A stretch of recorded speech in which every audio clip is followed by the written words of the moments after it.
21절서부터 창세기 29장 21절서부터 30절까지입니다.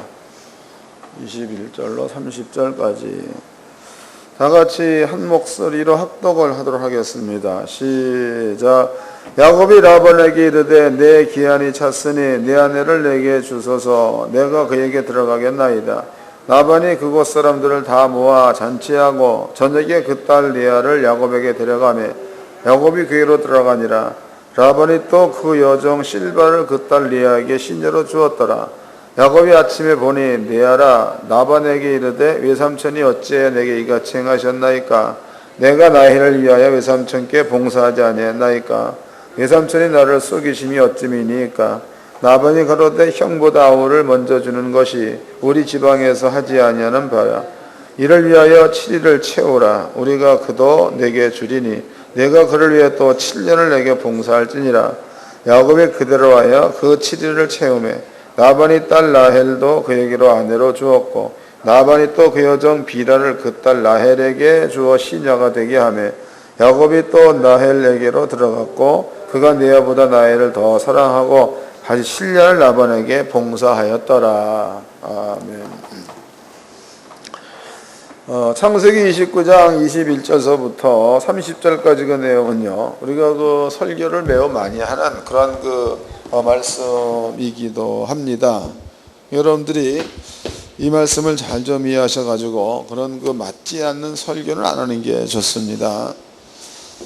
창세기 29장을 접어 놓으시고 제가 이제 성경을 좀 들어가지고 몇 가지를 증명을 좀 해드리도록 하겠습니다. 출애굽기서입니다. 20장입니다. 출애굽기서 20장 4절서부터 읽어드리겠습니다. 너를 위해 새긴 우상을 만들지 말고 또 위로 하늘에 있는 것이나 아래로 땅에 있는 것이나 땅 아래 물속에 있는 것에 아무 형상이든지 만들지 말며 그것들에게 절하지 말며 그것들을 섬기지 말라. 나 여호와 내 하나님은 질투하는 하나님인즉 나를 미워하는 자의 죄를 갚되 아비로부터 아들에게로 3, 4대까지 이르게 하거니와. 6절 나를 사랑하고 내 계명을 지키는 자에게는 1000대까지 은혜를 베푸느니라. 출애굽기 20장 말씀에서는요, 율법입니다. 율법 가운데서 1계명 다른 신을 내게 있게 말라. 2계명 어떠한 형상이든지 말지 말고 여기에 절하지 말라. 그 다음에 3계명 여호와 이름을 망령 때 일컬지 말아라. 이 이야기를 하십니다. 그리고 나는 여호와 하나님은 질투하는 하나님인지 그랬다고. 질투하는 하나님이죠. 그 다음에 나의 계명 어기는 자한테는 자녀 3, 4대까지 나의 저주가 임할 거다, 이런 말을 썼다고. 3, 4대까지 나의 저주가 임할 거다. 그래서 여기서 이제 3, 4대까지가 저주를 임한다라는 그 말을 오늘날에 해석을 하기를 할아버지, 그 다음에 아버지, 그 다음에 이제 아들 이렇다고 쳐봅시다. 그러면 이제 1대, 2대, 3대로 보았을 때에 아들의 아들, 증손이 되겠죠. 증손. 이래 되는 거다. 그러면 3, 4대, 그러면 할아버지 때부터 증손 때까지. 그때에 할아버지가 잘못을 범했으면 할아버지한테 임한 저주가 아들, 그 다음에 손자, 그 다음에 증손에게도 그 저주가 임하게 돼서 그 저주가 임한다로 해석을 많이 합니다. 해서. 그 다음에 또 율법은 자기가 행한 대로 그대로 받는다라고도 해석들을 많이 하죠. 그래서 많은 주의 종들이 예수를 믿는 성도들한테 죄가 그냥 있게끔 만들어줍니다. 근데 이것은요, 우리가 한번 생각해 봐야 될 문제입니다. 왜냐하면 세상 죄입니다. 세상 죄. 세상 죄라는 그 말 가운데는 할아버지 때로부터 증손 때까지의 모든 죄도 세상 죄에는 포함되어 있는 겁니다. 그 다음에 구약 성경에서 대속죄일 날 이스라엘 민족의 모든 죄를 용서해 주는 날이죠. 그때도 이스라엘 민족의 죄와 불법 그랬지 특정인의 죄와 불법이라는 말을 안 썼다는 거다고. 읽어보겠습니다. 레위기서 16장입니다. 레위기서 16장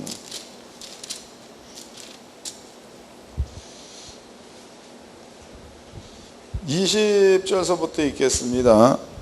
레위기서 16장 20절. 그 지성소 해막과 단을 위해 속죄하기를 마친 후에 싼 염소를 드리되 아론은 두 손으로 싼 염소의 머리에 안수하여 이스라엘 자손의 모든 불의와 그 범한 모든 죄를 고하고 그 죄를 염소의 머리에 두어 그랬다고. 그러니까 이스라엘 민족, 이스라엘 자손의 모든 죄와 모든 불법을 염소 머리에 두어라는 말을 썼습니다. 그럼 여기에 이스라엘 민족의 모든 죄와 불법이라는 그 말 역시도 할아버지로부터 증손에 이르기까지 모든 죄가 염소의 머리 위에 올려놓았다가 되는 겁니다. 그러니까 특정인들을 지명해가지고 네 죄만 염소 가져갔다 이런 게 아니고 민족 전체의 죄를 아론이 염소의 머리에다가 죄와 불법을 얹어 놓았다. 그래 표현되어 있으니까 신약 성경에서 세상 죄를 예수가 지고 갔다 그 말이나 구약 성경에서 염소에게 자손들의 죄와 불법을 짊어지키게 해서 그 염소를 광야로 보냈다는 그 말이나 같은 의미가 되는 겁니다. 이런 것으로 미뤄보았을 때에 성경은 할아버지의 죄를 아들이 받는다라는 말이 형성될 수가 없다는 거죠. 구약이나 신약이나 마찬가지입니다. 자, 그 다음에 이제 에스겔서 18장을 보겠습니다. 이것은 하나님께서 집중하신 말씀입니다. 설명이 잘 되어져 있죠. 에스겔서 18장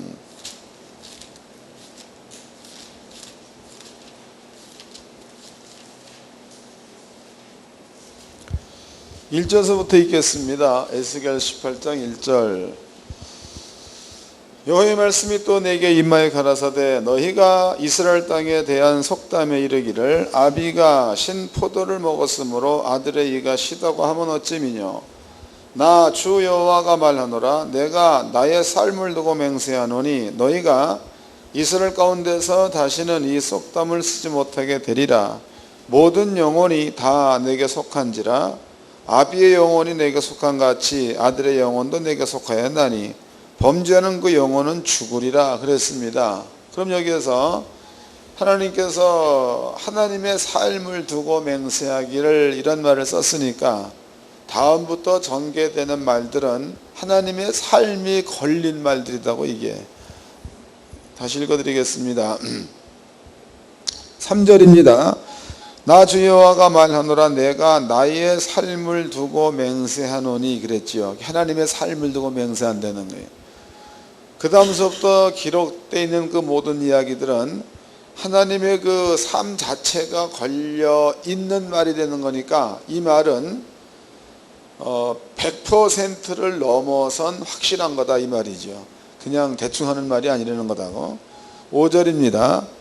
사람이 만일 의로워서 법과 의를 따라 행하며 산 위에서 재물을 먹지 아니하며 이스라엘 족속의 우상에게 눈을 들지 아니하며 이웃의 아내를 더럽히지 아니하며 월경 중에 있는 여인을 가까이 하지 아니하며 사람을 학대하지 아니하며 빚진 자의 전당을 도로주며 억탈하지 아니하며 줄인 자에게 식물을 주며 벗은 자에게 옷을 입히며 변을 위하여 꾸이지 아니하며 이식을 받지 아니하여 스스로 손을 금하여 죄악을 짓지 아니하며 사람 사이에 진실이 판단하며 내 율례를 쫓으며 내 규례를 지켜 성실히 행할진대 그는 의인이니 정령 살리라. 나 주 여호와의 말이니라는 하나님의 삶을 걸고 맹세한 말이다 이 말이죠. 나 주 여호와의 말. 그 얘기는 3절 말씀에 내가 나의 삶을 두고 맹세하노니가 포함된 말입니다. 그럼 이제 여기에서 이 말을 첫 번째 이제 할아버지라고 할아버지입니다. 할아버지. 그럼 할아버지는 하나님께서 보시기에 의인이다 이렇게 설명을 했습니다. 의인이다. 두 번째입니다. 두 번째 10절입니다. 가령 그가 아들을 낳았다 하자에서 여기서 이제 그가 아들을 낳았다 해서 그 할아버지가 난 아들이 있다고. 그러면 이제 아버지가 되겠죠. 아버지. 할아버지가 난 아버지. 그 아들이 10절 가령 그가 아들을 낳았다 하자 그 아들이 이 모든 선은 하나도 행치 아니하고 그 악 중 하나를 범하여 강포하거나 살인하거나 산 위에서 재물을 먹거나 이웃의 아내를 더럽히거나 가난하고 궁핍한 자를 학대하거나 억탈하거나 빚진 자의 전당물을 도로 주지 아니하거나 우상에게 눈을 들거나 가증한 일을 행하거나 변을 위하여 꾸이거나 이식을 받거나 할진대 그가 살겠느냐 살지 못하리니 이 모든 가증한 일을 행하였은즉 정령 죽을지라 자기의 피가 자기에게로 돌아가리라 그랬죠. 그 여기서 의인인 아버지가 아들을 낳은 겁니다. 그 아들은 죄인이야. 죄인 된 자는 자기가 저지른 죄 때문에 정령 죽는다 이런 말을 썼다고. 죽으리라. 자, 그 다음에 또 읽겠습니다. 세 번째입니다. 여러분들 이걸 이해를 잘 하시고 믿어야 될 줄로 믿습니다. 안 믿으면 안 되는 거다. 14절 또 가령 그가 아들을 낳았자 하다 해서 아들은 아버지가 악한 자죠. 악한 자가 또 아들을 낳았다. 아들을 낳았다 하자 그 아들이 그 아비의 행한 모든 죄를 보고 두려워하여 그들을 행하지 아니하고 산 위에서 재물을 먹지도 아니하며 이스라엘 족속의 우상에게 눈을 들지도 아니하며 이웃의 아내를 더럽히지도 아니하며 사람을 학대하지도 아니하며 전당을 잡지도 아니하며 억탈하지도 아니하고 줄인 자에게 식물을 주며 벗은 자에게 옷을 입히며 손을 금하여 가난한 자를 압제하지 아니하여 변이나 이식을 취하지 아니하여 내 규례를 지키며 윤리를 행할진대 이 사람은 그 아비의 죄악으로 인하여 죽지 아니하고 정령 살겠고. 여기에 이제 설명이 되어 있습니다. 18절 그 아비는 심히 포악하여 그 동족을 억탈하고 민간의 불순을 행하였으므로 그는 그 지역으로 인하여 죽으리라 그랬죠. 여기서 이제 그 아버지가 아들을 낳았어. 그러면 이제 할아버지로 본다면 손자가 되는 겁니다. 손자. 이 손자는 지네 아버지가 행한 것들을 보고 두려워해서 의의를 행했다는 거죠. 의인. 예. 그 뒤에 설명해 놓기를 아버지는 악인인 거로 그 악 때문에 죽으리라. 손자는 의인인 거로 그 의로 인해서 살리라. 이 말을 하나님께서 1대, 2대, 3대에 걸쳐 해놓은 거다고. 그 다음에 또 읽겠습니다. 그 다음에 19절입니다. 그런데 너희는 이르기를 아들이 어찌 아비의 죄를 담당치 않겠느냐 하는도다. 아들이 법과 의를 행하며 내 모든 율례를 지켜 행하였으면 그는 정령 살려니와 범죄하는 그 영혼은 죽을지라. 아들은 아비의 죄악을 담당치 아니할 것이요 아비는 아들의 죄악을 담당치 아니하리니 의인의 의도 자기에게로 돌아가고 악인의 악도 자기에게로 돌아가리라. 그랬으니까 하나님께서 3대를 들어서 설명을 합니다. 그러니까 하나님께서 할아버지가 의인이다 그러면 그 의로 인해서 산다 그랬죠. 산다. 그가 아들을 낳았다 하자. 근데 지네 아버지 의인은 쫓지 아니하고 죄를 쫓아간다. 그러면 그 아들은 자기가 저지른 죄인으로 해서 죽을 거다. 그 죄인이 아들을 낳았다 하자. 그 아들이 아비가 행한 죄는 행하지 아니하고 의를 행한다면 그러면 그 아들은 의인이기 때문에 그 의로 인해서 산다. 이런 얘기를 했습니다. 하나님께서 하나님의 이름을 걸고 맹세한 내용입니다. 그 다음에 이제 해석해 놓기를 그런데 너희는 어찌하야 이랬다면 이건 책망의 말이죠. 근데 백성들아 너네들은 어찌하여 아비의 죄를 아들이 담당한다고 하느냐 이런 책망을 한다고. 아들이 담당한다고 하느냐. 그래서 이러한 개념을 가지고 있는 데서 생겨난 속담이 아버지가 신포도를 먹으면 아들이 이빨이 시다고 한다라는 속담이 생겨났다는 거다고. 이해가 됐죠? 그러니까 원래 그 심포도라는 것은 아버지가 먹었다 그러면 아버지 이빨에 씨에 맞는 거지, 아버지가 심포도를 먹었는데 아들이 바깥에 있다가 이빨이 시다라고 말한다면 이것은 사람의 그 육체적인 논리로 보아도 안 맞는다는 겁니다. 근데 너희가 안 맞는 비논리를 마치 그것이 진실인 것처럼 떠들어 제끼는구나. 그 다음에 내가 나의 삶을 걸고 맹세하기를 다시는 내가 그런 말을 할 수 없도록 내가 직접 너희한테 설명해 주겠다. 그래서 설명한 내용이 이 내용이라는 거지요. 하나님께서는요, 사람들한테 조상죄를 담당시킨다는 거예요, 안 시킨다는 거예요? 하나님의 삶을 걸고 맹세한 말 가운데서 내가 너희에게 조상죄를 담당시키지 않겠다라는 뜻이 되는 겁니다. 그런데 이제 그렇다면은 이 말이, 이건 하나님께서 당신의 삶을 걸고 맹세한 겁니다. 그럼 아버지가 이 말을 해 놓았다면 그러면은 출애굽기 20장 얘기는 뭐냐로 질문할 수 있는 겁니다. 출애굽기 20장은 뭐냐? 이제 여기에서 우리가 출애굽기 20장을 다시 한번 읽어보도록 합시다. 출애굽기 20장입니다.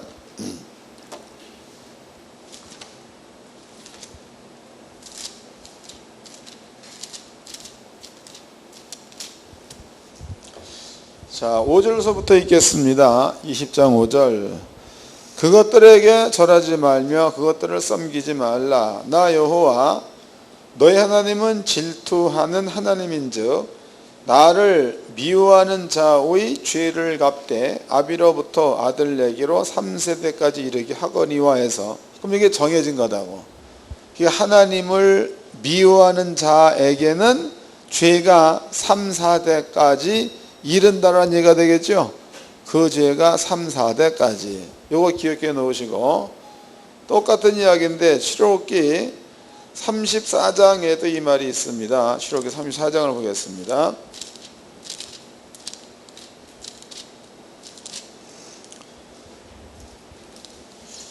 출애굽기 34장 5절서부터 읽겠습니다. 5절. 여호와께서 구름 가운데 강림하사 그와 함께 거기 서서 여호와의 이름을 반포하실세. 여호와께서 그 앞으로 지나시며 반포하시되 여호와로라 여호와로라 자비롭고 은혜롭고 노하기를 더디하고 인자와 진실이 많은 하나님이로다. 인자를 1000대까지 베풀며 악과 과실을 용서하나 형벌 받을 자는 결단코 면제하지 않고 아비의 악을 자녀 손 3, 4대까지 보응, 그랬단 말이에요. 그럼 여기에서는 설명어가 하나가 더 붙었습니다. 여기에서 형벌 받을 자 그랬으니까 형벌 받을 자가 정해져 있다는 거죠. 뭔 얘기인지 아시겠어요? 출애굽기 20장에서는 형벌 받을 자라는 말이 빠져 있다고. 근데 출애굽기 34장에서는요, 7절 다시 읽겠습니다. 인자를 1000대까지 베풀며 악과 과실을 용서하나, 이 말은 자기가 만약에 잘못을, 그러니까 여기 이제 두 번째 아들이다고. 이 아들이 잘못을 범했습니다. 근데 이 사람이 만약에 하나님 앞에 나와가지고 하나님 나를 용서해 주세요라고 용서를 구하면 용서해 준다는 뜻이다고. 이게 맞아요? 다시 읽겠습니다. 이해를 잘 하셔야 되기. 7절입니다. 인자를 1000대까지 베풀며 악과 과실과 죄를 용서하나, 그랬단 말이죠. 이런 사람이 와가지고 만약에 하나님 내가 잘못했으면 용서해 준다는 거죠. 그 다음에 형벌 받을 자는 결단코 면제하지 않고, 그랬으니까 용서받지 못할 자가 있다는 겁니다. 그 얘기죠. 여기에서 이야기는 형벌 받을 자, 그러니까 용서받지 못할 자가 있다, 이 말이다. 용서받지 못할 자야. 용서받지 못할 자. 이 못할 자는요, 자녀 3, 4대까지 아비의 죄값을 치른다, 이런 얘기다고. 아비의 저주를 아들이 담당을 한다, 이 말입니다. 그럼 여기에서 용서받지 못할 자는 하나님 앞에 아무리 간다 해도 아버지가 네 죄는 내가 사할 수 없다라고 선언된 거기 때문에 이 사람은 특정하게 아버지가 한정 지어 놓은 사람이라는 거다. 이해가 되셨나요?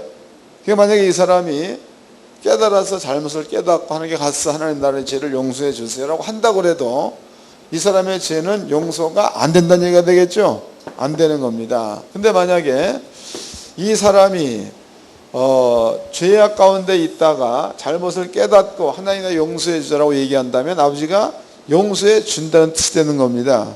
그럼 이 사람한테는 있었던 죽으리라가 떠난다는 거다고. 근데 여기에서 이야기는 출애굽기 34장 이야기는요, 용서받지 못할 자는 깨닫고 돌아온다라도 용서가 안 된다 이 말이다고. 이해가 된 거죠? 그 다음에 이제 에스겔서 18장으로 다시 한번 가보겠습니다.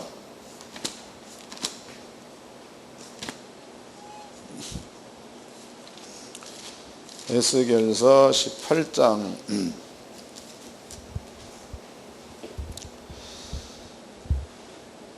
21절입니다. 그러니까 에스겔 18장은 아버지가 얼마나 상세하게 설명해 놓은 건지 여러분들이 잘 읽어보면 재미있습니다. 21절 그러나 악인이 만일 그 행한 모든 죄에서 돌이켜 떠나 내 모든 율례를 지키고 법과 의를 행하면 정령 살고 죽지 아니할 것이라 해서, 그럼 악인이 자기의 잘못을 깨닫고 하나님의 의 쪽으로 돌아서게 된다면 아버지가 용서해 준다는 거죠. 이 말이 출애굽기 34절로 밀어본다면 하나님께서는 그 죄와 악을 용서해 주시는 하나님, 이 말에 들어가는 자가 되는 거다고. 그 뒤에 쓰여져 있는 것은 용서받지 못할 자, 이 자는 잘못을 깨닫고 돌아선다 그래도 그 사람의 죄는 용서가 안 된다 이 말입니다. 차원이 다르는 거죠. 그럼 만약 여러분들이 예수를 믿는 믿음을 가지고 있습니다. 예수를 믿는 믿음을 가지고 있으면 그 믿음이 있다는 자체가 세상 죄를 예수가 짊어지고 갔다는 사실을 믿는 믿음이 되는 겁니다. 그 믿음을 가지고 있으면 그 사람은 일단은 성령 받은 자가 되는 거고, 성령 받은 자는 하나님께서 용서해 줄 자 가운데 들어온 자가 되는 거다. 그 자들을 향해서 목사님들이 조상죄를 네가 짊어져야 된다라는 얘기를 했다면, 그러면은 그것은 하나님께서 지금 에스겔서 18장에 책망하고 있는 그 책망 안에 들어가는 자가 되는 겁니다. 뭔 얘기인지 아시겠어요?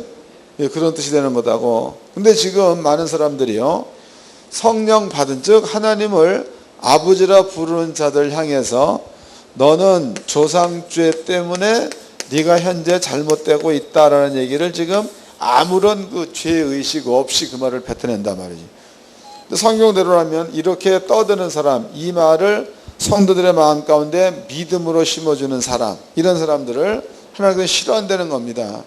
내가 여호와의 이름을 걸고 맹세하노니, 이렇게 떠드는 자들의 더 이상 그 말을 할 수 없도록 내가 에스겔서 18장을 내가 너희한테 준다 이 말이 있으니까, 이 말 하는 사람들은 하나님께로부터 하나님이 싫어하는 그러한 자리에 머물러 있는 자가 되는 겁니다. 근데 중요한 것은 그렇게 떠드는 사람들 쳐놓고 영적인 상태가 그렇게 혼탁하지 않은 사람이 없다 이 말이에요. 그렇게 떠드는 사람 쳐놓고 뭔가가 항상 자기 스스로가 의로워지려고 하고, 또 뭔가 항상 불안하고 초조하고 이런 가운데 있게 되는 겁니다. 그리고 또 항상 그 사람들은 때문에가부터 때문에 내가 할아버지 때문에 내가 이런가 이런 생각들을 갖게 돼 있다는 거죠. 그거 아니라는 거다고. 그 다음에 또 읽어보겠습니다. 21절입니다. 그러나 악인이 만일 그 행한 모든 죄에서 돌이켜 떠나 내 모든 율례를 지키고 법과 의를 행하면 정령 살고 죽지 아니할 것이라. 그 범죄한 것이 하나도 기억함이 되지 아니하리니 그 행한 의로 인해 살리라 해서, 이거 아주 엄청난 얘기를 해놓았죠. 그러면 이제 나쁜 길로 하다가 하나님께서 원하시는 의의 길로 돌아서게 되면 아버지가 범죄한 것을 기억한대 안 한대? 기억하지 않겠다라고 하나님이 당신의 삶을 걸고 맹세한 말입니다. 그러니까 여러분들이 예수를 믿는 믿음을 가지고 설령 잘못된 길로 갔다고 해도 깨닫고 하나님께로 돌아서기만 하면 그때부터 여러분들이 저지른 잘못은 다시는 기억하지 않는다라고 해놓으셨으니까 하나님 말씀이가 그대로 아버지는 할 줄로 믿습니다. 인정하지 않는 것은 사람이 인정하지 않는 거지 하나님은 해놓으신 말씀을 시행하시는 분입니다. 그 다음에 또 읽겠습니다. 23절 나 주 여호와가 말하노라 내가 어찌 악인의 죽는 것을 조금인들 기뻐하랴 그가 돌이켜 그 길에서 떠나서 사는 것을 어찌 기뻐하지 아니하겠느냐 만일 의인이 돌이켜 그 의에서 떠나서 범죄하고 악인의 행하는 모든 가증한 일대로 행하면 살겠느냐 그 행한 의로운 일은 하나도 기억함이 되지 아니하리니 그가 그 범한 허물과 그 지은 죄로 인하여 죽으리라. 그런데 너희는 이르기를 주의 길이 공평치 않다 하는도다. 이스라엘 족속아 들을지어다. 내 길이 어찌 공평치 아니하냐 너희 길이 공평치 아니한 것이 아니냐. 하나님은 공평하다는 거예요. 공평치 않다고 떠드는 너희가 공평하지 않는 것이 아니냐 이렇게 지금 묻고 있는 겁니다. 우리는 이제 에스겔서 18장을 통해서 하나님의 마음을 알았다 이 말이에요. 그럼 여기에서 이제 그러면 출애굽기 20장과 34장에 나와 있는 용서받지 못할 자는 깨닫고 돌아선다 그래도 아버지가 용서하지 않고 자녀까지 몽땅 죽이리라고 얘기해 놨는데 그 용서받지 못할 자는 누구냐 이거죠. 이 자는 누구냐. 사도행전을 보겠습니다. 사도행전 1장입니다. 사도행전 1장 16절에서 15절서부터 읽겠습니다. 사도행전 6장 15절 모인 무리의 수가 한 120명이나 되더라. 그때 베드로가 그 형제 가운데서 일어나서 가로되 형제들아 성령이 다윗의 입을 의탁하사 예수 잡는 자들을 지로한 유다를 가리켜 미리 말씀하신 성경이 응하였으니 마땅하도다. 그러면 지금 유다에 대해서도 성경 어디엔가가 이미 예언돼 있다는 거지요. 어디엔가가 예언되어져 있다 이 말입니다. 17절 이 사람은 본래 우리 수 가운데 참여하여 이 직무의 한 부분을 맡았던 자라. 이 사람이 불의의 싹스로 밭을 싸고 후에 몸이 곤두박질하여 배가 터져 창자가 다 흘러나온지라. 이 일이 예루살렘에 사는 모든 사람에게 알게 되어 본 방언에 그 밭을 이르되 아겔다마라 하니 이는 피밭이라는 뜻이라. 시편에 기록되었으되 그의 거처로 황폐하게 하시며 거기 거하는 자가 없게 하소서 하였고 또 일렀으되 그 직분을 타인이 취하게 하소서 하였도다 라고 기록되어 있다는 거죠. 그 말은 시편 109편에 기록되어 있습니다. 시편 109편 찾아보겠습니다. 시편 109편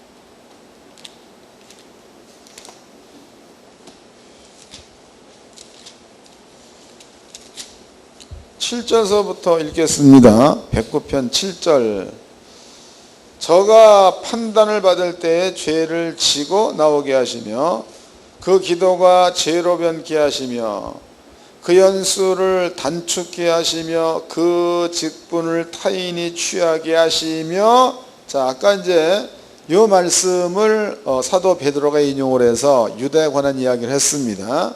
그 다음에 이제 9절입니다.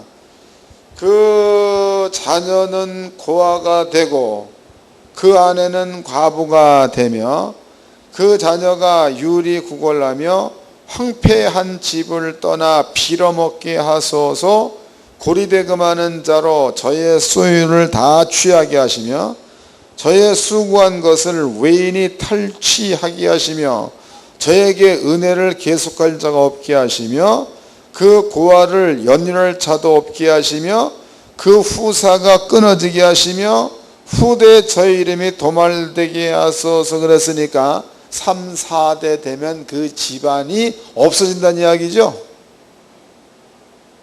이해가 되시는 거예요? 그럼 보자고.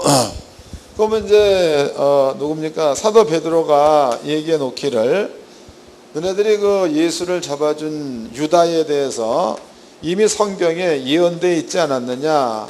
그 예언된 데를 보니까 그 직분을 타인이 가져갈 거다라고 예언되어 있고, 그 다음에 이제 자기의 죄를 지고 나오는 자다라고 예언되어 있고, 그 자식은 유리하며 구걸하는 자가 된다라고 예언되어 있고, 그 후사가 없어져서 그 이름 자체가 도말될 것이다 라고 예언되어 있다라고 말하고 있다고. 그러면 유다의 지금 이제 2000년, 예수가 온 때로부터 지금까지 2000년 지난 겁니다. 그럼 2000년이 지난 오늘날에 이스라엘 땅에 가보면 우리나라에도 족보가, 우리 집에도 족보가 있습니다. 근데 그 족보는 동네 정시가 형성된 때서부터 내려온 거다고. 그러면 지금 여기에서 유다에 대한 그 기록을 만약에 가나안 땅에 가서 찾는다 그러면 유다의 후손에 관한 기록은 3대까지 있고 없다는 뜻이 되는 거다고. 이해되시나요? 이게 출애굽기 32장 이야기는 용서받지 못할 자는 유다에 관한 이야기라는 거예요. 다가 아니고. 이해가 된 거죠? 물론 이제 여기에다가 좀 더 범위를 키워본다면은 예수를 믿지 않는 자들도 이 가운데 들어가겠지. 그렇지만 예수를 믿지 않는 자들일지라도 예수를 믿는 자에 돌아오게 되면 지난날의 죄는 아버지가 기억 안 한다는 말이 적용된다는 겁니다. 때문에 그들은 여기에 포함될 수 없다는 거다고. 그러니까 곡히 우리가 다수를 얘기한다면은 예수를 믿지 않는 자들도 포함되는 거고, 또 이제 정확하게 출애굽기 34장을 얘기한다면 용서받지 못할 자는 유다가 되는 겁니다. 유다. 그의 자녀 그러면 아들, 손자까지 죽어버리면 그 후대는 없다는 뜻이 되는 거예요. 집안이 씨가 마른다는 거다. 이해가 된 거죠? 그러니까 출애굽기 20장과 출애굽기 34장 그 내용을 성도들한테 적용시켜서 조상죄를 네가 물려받았다는 얘기를 안 하면 좋은 거다고. 그 말을 하면 하는 사람한테는 화가 있다는 얘기가 되는 거예요. 아버지가 싫어한다는 말입니다. 다시 이제 그 에스겔서 18장으로 다시 가보겠습니다. 에스겔서 18장입니다. 1절서부터 읽겠습니다. 여호와의 말씀이 또 내게 임하여 가라사대 너희가 이스라엘 땅에 대한 속담에 이르기를 아비가 신 포도를 먹었으므로 아들의 이가 시다고 하면 어찌미뇨. 나 주 여호와가 말하노라.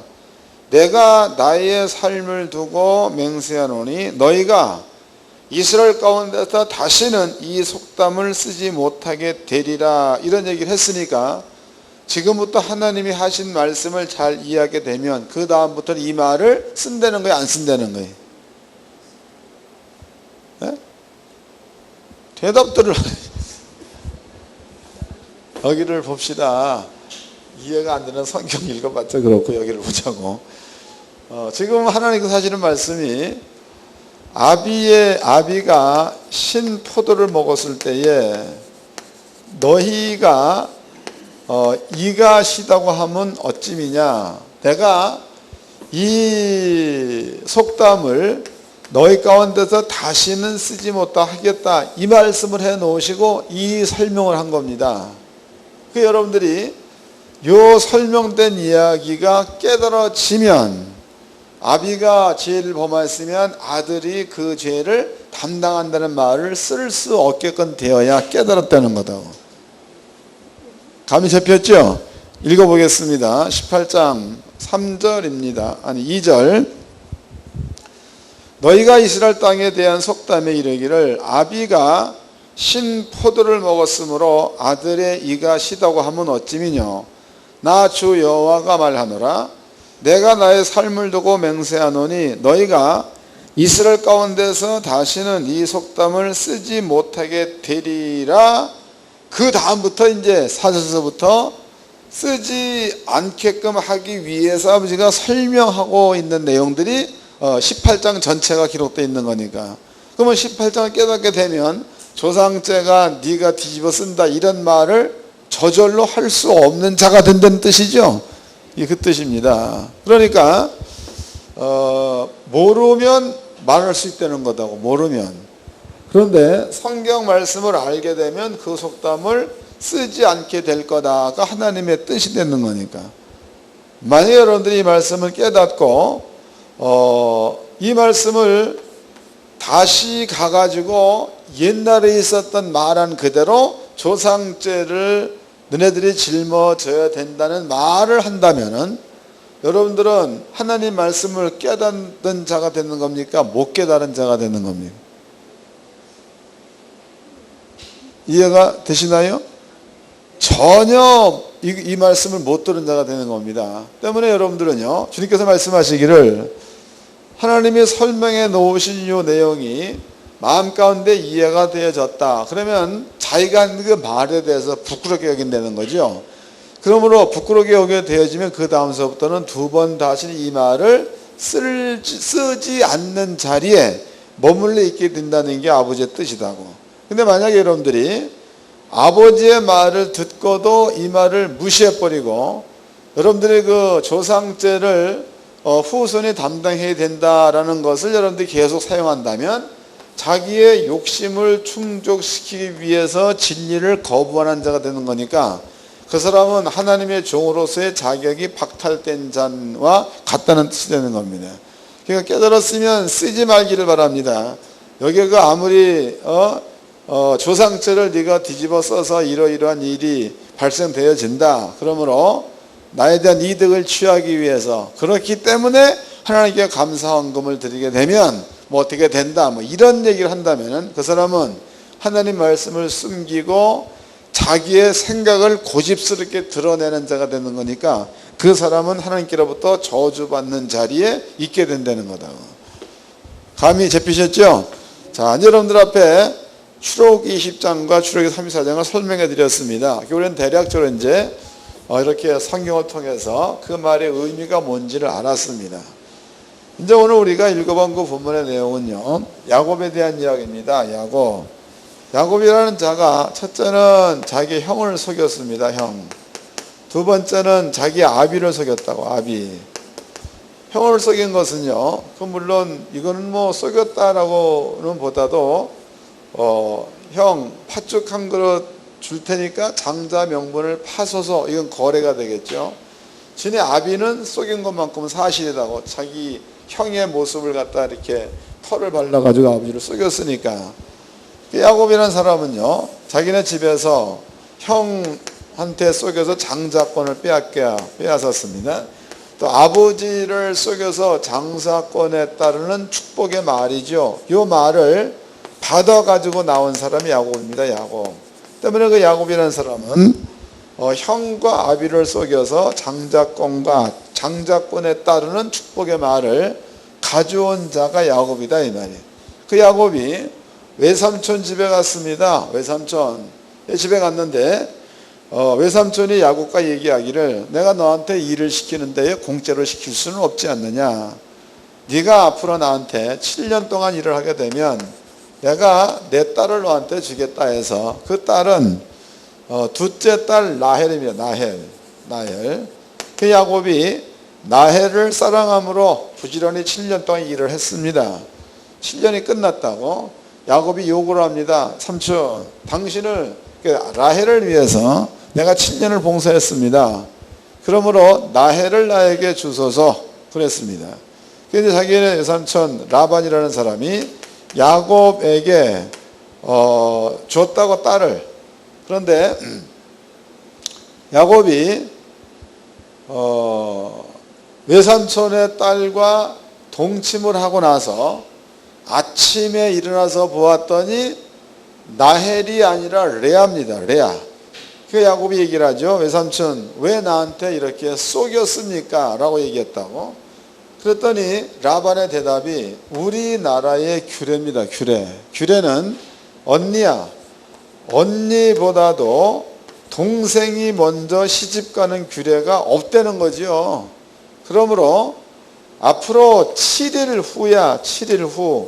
후에는 내가 너한테 동생도 주겠다. 그러므로 그 동생을 위해서 너는 7년을 봉사하라라고 얘기했다고. 그럼 라반은 야곱을 속인 거요? 안 속인 거요? 예? 안 속인 게 되는 거죠. 그러니까 자기 나라의 규례대로 우리나라에서는 언니가 동생보다 먼저 시집갈 수는 없는 거다. 그러니까 7년 후가 아니고 7일 후요. 7일 후에 내가 걔 동생 나헬도 내게 줄 터인지 그랬다면, 그러니까 야곱은 여자를 몇 명을 얻는 거예요? 맞아?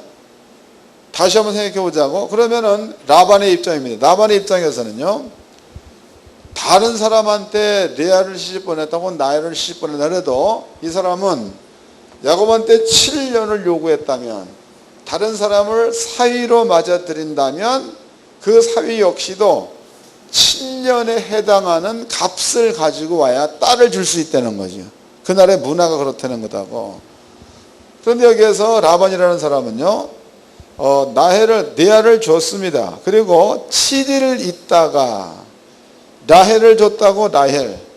그럼 바꾸게 본다면 7년을 외상 준 거죠. 뭐 뭔지 아셔? 외상. 그러니까 바꾸게 본다면 라반의 입장에서는 야곱을 속인 게 아니라는 거다고. 정당하게 우리나라의 규례가 이런 거니까 내가 너한테 말은 그렇게 했지만은 규례대로 나헬을 먼저 주고 그 다음에 이제 나헬을 딴 데 시집 보낸다. 그러면 규례를 깨는 게 되는 거니까 그러지 말고 7일 있다가 내가 그 동생 나헬도 줄 터인즉 그 다음에서부터 는 나헬을 위해서 또 7년을 봉사하면 되지 않겠느냐. 이런 얘기를 했다 이 말이에요. 그러면 여기에서 라반이라는 사람은 야곱을 속인 게 아닙니다. 근데 야곱이라는 사람은 막 결혼하고 나서 다음날 보았더니 외삼촌한테 속인 것 같은 감을 받은 거죠. 이해가 되세요? 자, 그 다음에 이제 이것은 성경에서는 조금 떠난 이야기입니다. 남성이야, 남성. 남성으로 보자고. 남성으로 본다면은 나엘도 왔다, 레아도 왔다. 실올 남자 손 들어봐요. 근데 성경에서는 야고보서에 기록되어 있죠. 엘리야와 우리는 성정이 같은 사람이로되 그랬단 말이에요.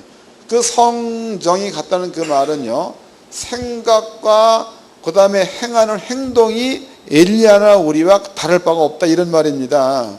그러면 사람이라는 것은 고대적 사람들이나 현대의 사람들이나 생각이나 기능이 같다는 겁니다. 근데 여기에서 라반이라는 사람이 야곱에게 레아도 줬다, 라헬도 줬다 이 말은요, 라반은 야곱을 속이지 않았다는 뜻이 되는 거다고. 또 받고 난 다음에 야곱 역시도 아내를 한꺼번에, 여기는 이제 2명으로 되어 있지만 그 뒤에 보면 4명 아니에요. 한꺼번에 아내를 4명 얻은 거예요. 근데 우리는요, 어떤 그 부인이 4명이라는 그 이야기를 그냥 뭐 성적인 것으로는 보면 곤란하다고. 여기에는 재산이야, 재산. 여러분들이 그 지금도 아프리카 지역 가보면은요, 남자가 여러 여자를 데리고 오잖아. 그래서 한 남자의 자식이 뭐 10명 되면 20명 되고, 인도 같은 경우에는 어떤 사람이 100몇 명 낳았다고 하더라고. 막 이런 것들은요, 그 부인이 일을 할 수 있는 능력을 가지고 오기 때문에 자산이라는 거다고. 그러니까 값을 주고 사는 거다고 다. 이런 차에서 본다면은, 야곱의 입장에서 본다면 결코 이것은 외삼촌한테 쏘은 게 아니라는 거지요. 정상적인 그런 그 결혼식을 치렀다고 봐야 맞는 겁니다. 그런데 오늘날에 이제 목사님들이 강의, 설교를 할 때 여기에서 쓰는 내용이 야곱이 형을 속이고 아비를 속이더니 자기도 똑같이 외삼촌한테 속았다라는 강의를 많이 한단 말이에요. 그러면 그 사람들의 강의는 성경처럼 맞는 거예요? 틀리는 거예요?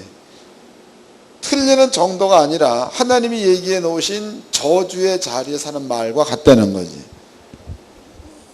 이해가 되셨나요? 다시 읽어보자고. 이제 에스겔서 읽어보겠습니다. 18장 에스겔서 18장 21절서부터 읽겠습니다. 18장 21절. 그러나 악인이 만일 그 행한 모든 죄에서 돌이켜 떠나 내 모든 율례를 지키고 법과 의를 행하면 정령 살고 죽지 아니할 것이라. 그 범죄한 것이 하나도 기억함이 되지 아니하리니 그 행한 의로 인하여 살리라 해서, 그러면 지금 야곱이 어찌됐건 그 사람은 하나님의 모든 것들을 받기 위해서 노력을 했던 사람이요, 또 이제 자다가 하늘로부터 사닥다리가 내려와서 하나님께서 야곱을 성전 삼은 자이기도 하다고. 그럼 아버지가 에스겔서 18장에 악한 길로 가던 사람이 의의 길로 돌아서게 되면 그 행한 의로 인해서 지난날의 악은 하나님이 기억하지 않겠노라, 이 말을 하나님의 삶을 걸고 맹세해 놓으셨는데, 야곱이 만약에 형을 속였다, 아버지를 속였다, 그래서 요 속인 야곱이 하나님의 말씀 안에 딱 붙어 있는 자인데, 그 자가 나반의 집에 갔습니다. 근데 하나님께서 네가 옛날에 행한 잘못대로 나반한테 그대로 받아야 될 것이다 로 얘기한다면 에스겔서 18장 얘기는 무효가 된다는 거죠. 이해되는 거예요? 그게 되는 겁니다. 그러니까 교회 안에서 만약에 목사님들이 야곱이라는 사람이 형과 아비를 속이더니 외삼촌네 집에 가서 지 외삼촌한테 그대로 받았다라는 얘기를 한다면, 이 설교를 해놓고 은혜롭다 어쨌다 떠들어질 경우에 아주 골치 아픈 얘기다고, 이 말이 하는 사람들이야 뭐 그냥 대나무나 뜯을지 몰라도, 영적인 아버지가 한 말은, 그러니까 창세기 때 아버지나 민수기 때 아버지나 에스겔 때 아버지는 동일한 분입니다.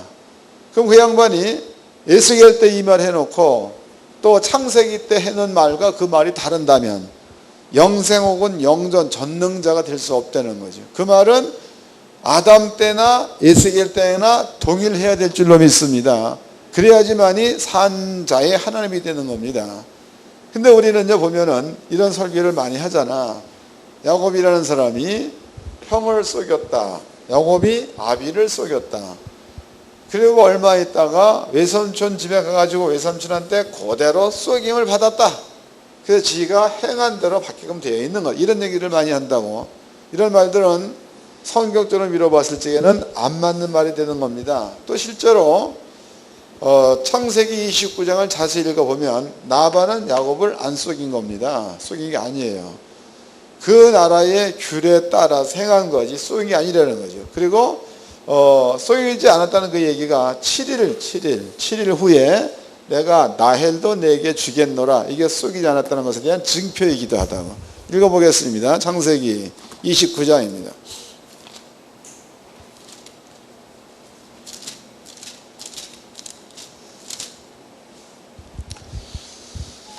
창세기 29장 21절서부터 읽겠습니다. 29장 21절. 야곱이 라반에게 이르되 내 기한이 찼으니 내 아내를 내게 주소서. 내가 그에게 들어가겠나이다. 라반이 그곳 사람을 다 모아 잔치하고 저녁에 그 딸 레아를 야곱에게 데려가매 야곱이 그에게로 들어가니라. 라반이 또 그 여종 실바를 그 딸 레아에게 신저로 주었더라. 야곱이 아침에 보니 레아라 나반에게 이르되 외삼촌 어찌하여 내게 이같이 행하셨나이까? 내가 나헬을 위하여 삼촌께 봉사하지 아니하였나이까? 외삼촌이 나를 속이심이 어찌미니까? 그럼 야곱은 그날에는 속았다라고 느낄 수가 있는 거죠. 속았다고 느낄 수 있는 겁니다. 그런데 이제 라반의 대답이다고. 26절. 라반이 가로되 형보다 아우를 먼저 주는 것은 우리 지방에서 하지 아니하는 바이라. 이 말은 규례가, 그네들의 문화가 형보다 동생이 먼저 시가는 예는 없다는 거죠. 그래서 어쩔 수 없이 형을 주었다, 레아를 주었다, 이 말이다고. 17절입니다. 이를 위하여 7일을 채우라. 7일. 이 7일이라는 그 말은 우리나라도 그 제주도 같은 경우에는 결혼 행사가 약 3일 정도 걸립니다. 3일. 그러니까 3일 동안 먹고 마시고 가서 뭐 이렇게 얘기하죠. 여기는 그 7일이라는 기간이 아마 결혼식을 올리고 난 다음에 예식을 치르는 기간을 7일로 부르는 거다고. 7일. 7일을 채우라. 우리가 그도 내게 주리니 내가 그를 위하여 또 7년을 내게 봉사할지니라 했으니까 7일 결혼식 잔치가 끝나고 난 다음 날 동생을 주겠다는 거죠. 안 준다는 게 아니야. 그러니까 7년 나를 위해서 봉사하면 그 다음에 나이를 주겠다 이 말이 아니고 결혼 잔치가 끝나는 날 그때에 나헬도 줄 터인즉 그를 위해서 네가 또 7년을 봉사하라. 그 얘기는 지창금을 그러니까 나해를 위해서 7년 그 다음에 네아를 위해서 7년 나해로서 7년의 지창금을 가져와야 되는 건데 그런데 먼저 내가 너한테 나해를 줄 터인즉 그 다음에 나해를 위해서 7년 동안 네가 봉사하라 그랬으니까 이 말은 나반이 야곱을 속인 게 아니라는 겁니다. 그냥 자기 나라의 규례대로 야곱한테 행했다 이런 뜻이 되는 거다고.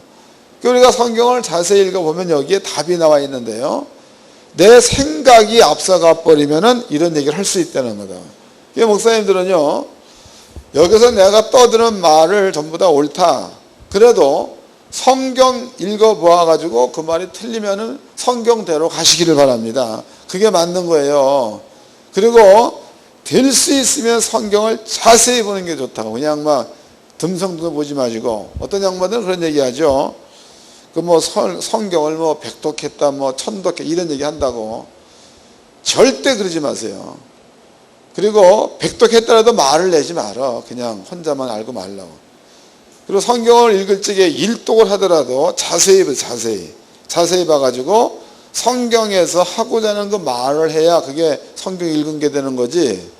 성경의 내용은 전혀 모른 채 그냥 백독만 했다고 이게 성경 읽기 아닙니다. 그러니까 우리 연구원 목사님들은요, 이런 것들 잘 좀 이해하셔가지고 하나님이 싫어하는 자리에 있으면 안 된다는 거다. 아까 에스겔서 18장 같은 내용도 두려운 말씀이죠. 내가 나의 삶을 걸고 맹세하노라. 너 입에서 다시는 이 말을 못 써야겠다라고 얘기하시고 그 다음에 설명해 놓은 겁니다. 근데 이것을 깨닫고 나서도 딴 데 가가지고 너희한테 할아버지의 죄가 머물러 있다라고 얘기한다면 그 사람 화인 맞은 자와 같은 거예요. 그게 주의 음성을 듣지 못하는 자와 같다는 겁니다. 미련한 자가 되지 말고 지혜로운 자가 되기를 주의 이름으로 축원합니다. 옆 사람과 인사 좀 합시다. 정상적인 말씀 안에 있읍시다.